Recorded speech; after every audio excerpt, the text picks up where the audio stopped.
Dans cette séquence, nous allons faire un exemple d'application sur les fonctions périodiques. Voici le contexte. On aimerait compléter la courbe de la fonction qui est donnée sur l'intervalle -8, 8, sachant qu'elle est périodique de période 2. Donc faites une pause sur la vidéo, essayez de chercher tout seul et venez voir si vous avez juste. Donc ici, il faut déjà bien comprendre le contexte. Il y a une première information qui est importante qui est la valeur de l'intervalle. Il faut bien que je complète sur -8, 8. Et puis la deuxième information qui est importante, c'est la valeur de la période qui est 2. Est-ce que j'ai bien un motif de longueur 2 qui m'a été donné? Eh bien, oui.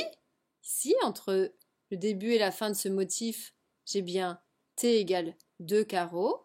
Donc mon motif de base que je vais devoir répéter parce qu'elle est périodique, donc déjà si je vais dans le futur, si j'ajoute une période, donc mon motif il fait constant, décroissant, croissant, donc je continue, je fais constant, décroissant, croissant.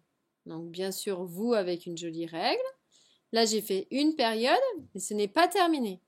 On se souvient, je dois aller sur l'intervalle -8, 8. Donc sur l'axe des abscisses, je dois atteindre 8. Donc je continue à reproduire. Je fais une autre période, ici, constant, décroissant, croissant. Je suis arrivé à 6.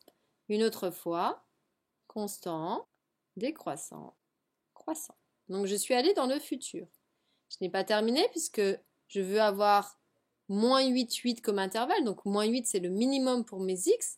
Donc je vais devoir aller faire le motif dans le passé. Donc je vais à l'envers. Si je lis de la droite vers la gauche, je fais décroissant, croissant, constant. Donc je continue. Décroissant, croissant, constant. Une fois, je n'ai pas atteint encore -8, donc décroissant, croissant, constant. Encore une fois mon motif. Décroissant, croissant, constant.